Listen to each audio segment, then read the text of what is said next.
Your brain loads reality, late, and you don't know it. What if I told you that now is already over? That by the time you consciously experience this very moment, it's already ancient history? That's not a philosophical riddle. It's a neurological fact. Your brain is serving you a delayed version of reality, a story it masterfully pieced together from events that are already in the past. And in the next few minutes, I'm not just going to tell you how it works. I'm going to show you the glitch in the matrix, the premise and the promise. It sure feels like you're living in the present, right? Everything seems immediate, continuous, and totally real. But your experience of now is actually a masterpiece of post-production. Think of your brain as a live TV director. You've got reporters everywhere. Your eyes, your ears, your skin, all sending in feeds. But they don't all arrive at the same time. Sound gets processed way faster than light. A touch on your face arrives at the brain quicker than a touch on your toe. If the director, your brain, just aired this stuff as it came in, your reality would be a chaotic, disjointed mess.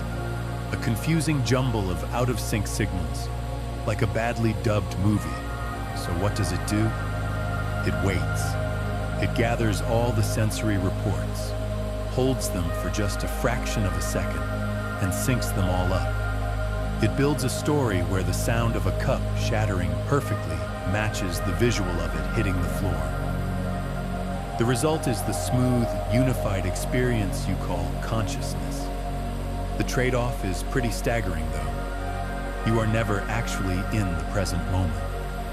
You're always living in a reconstruction of the immediate past. Section 1. The engineering problem of reality. At its core, this delay is just a basic engineering problem. Neural signals aren't instant. They're electrical impulses moving through biological wires, and that journey takes time. When light hits your retina, it kicks off a trip through a complex web of neurons before you see anything. That trip, from eyeball to conscious awareness, takes about 80 to 100 milliseconds. Now, 80 milliseconds doesn't sound like much. It's less than a tenth of a second. But in that tiny slice of time, a baseball flying at 100 miles per hour travels over 11 feet. A car on the highway moves almost 9 feet. If your brain was just a passive receiver, you'd be functionally blind to where things truly are. You'd swing at where the ball was, not where it is. But the problem gets even trickier. That delay is just for vision. Your hearing is faster. Your sense of touch has all sorts of different speeds. This juggling act is called temporal binding, your brain's method for grouping separate events into a single, meaningful experience. To pull it off, your brain creates a tiny buffer, a waiting room where it holds information just long enough to put everything in the right order before handing it off to you, the conscious observer. This isn't a bug in your programming. It's the system's most critical feature. Without this delay, the world would feel fractured and nonsensical. But because of it, your conscious experience is a lot more like a memory than a live feed. Section 2. The predictive brain, your built-in time machine. So if we're always living in the past, how do we manage to catch a ball, drive a car, or even hold a simple conversation? How does a pro batter hit a fastball when their brain is technically seeing an outdated address? The answer is the most mind-bending part of all. Your brain doesn't just react to the past. It actively predicts the future. It's not a lazy stenographer. It's a prediction engine. Neuroscientific research shows that the brain doesn't just sit around waiting for all the data to come in. It takes the information it has, like the speed and trajectory of a ball, and calculates where that object should be right now. It makes an educated guess about the present to make up for its own processing delay. This is the heart of what's known as predictive processing or predictive coding. Your brain constantly forms a hypothesis about the world and then uses incoming sensory data to fine-tune it. Think back to that baseball player. The batter's brain doesn't see the ball where it was 80 milliseconds ago. Instead, the visual system calculates the ball's path and shows it where it's predicted to be in the present moment. This neural sleight of hand happens so fast and so early in the visual cortex that it overrides the old data almost instantly. It's what neuroscientist Anil Seth calls a controlled hallucination. You aren't seeing the world as it is. You're seeing your brain's best guess of the world. And this isn't just for fast-moving objects. It's happening as you listen to my voice. Your brain is constantly guessing what word I'm going to say next based on context and rhythm. That's why you can understand speech in real time.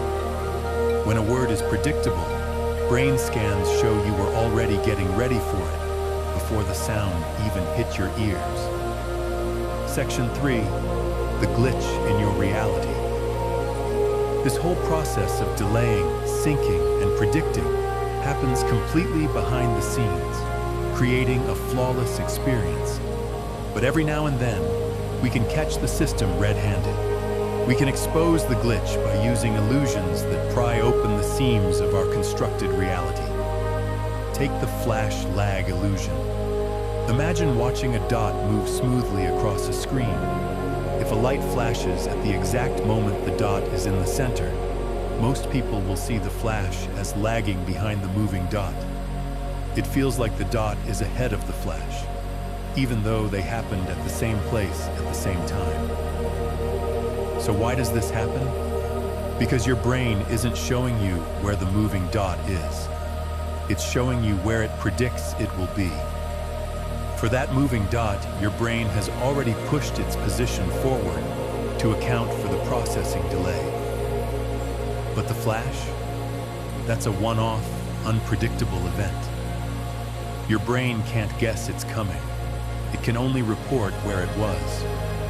You end up seeing a predicted present for the moving object and a delayed past for the static flash.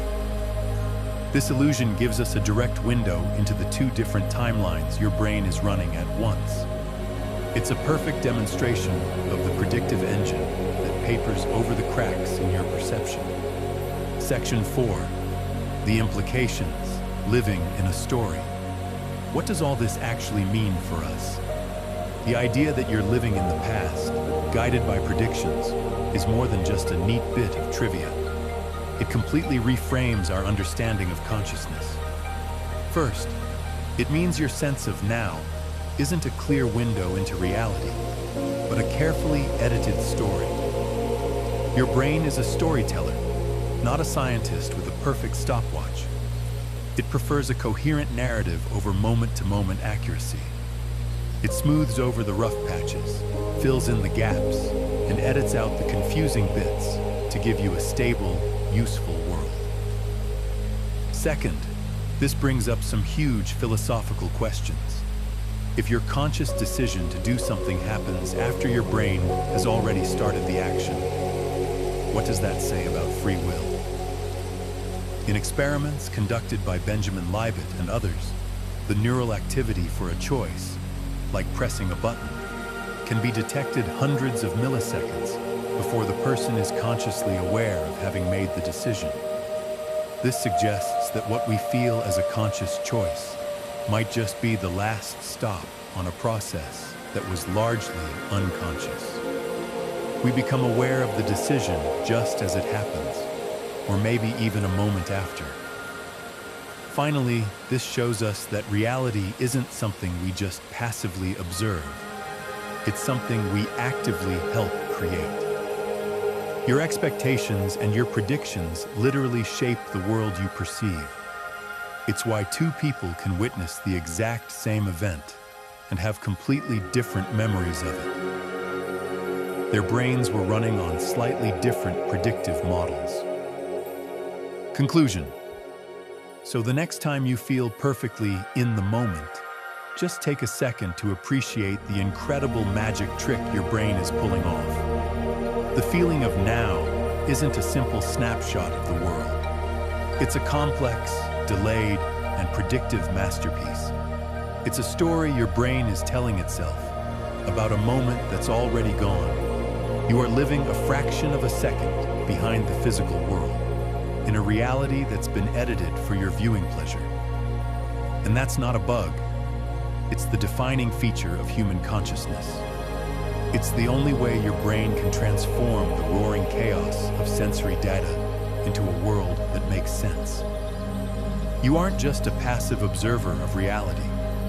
You are its co-creator, always guessing what happens next. And in that tiny gap between an event and your experience of it, you can find the entire mystery of what it means to be conscious. If this idea of a constructed reality blows your mind, and you want to keep questioning the nature of your own experience, make sure to subscribe and ring that notification bell. We're going to be tumbling even deeper down this rabbit hole in future videos. What part of your own reality are you going to question next? Let me know in the comments below.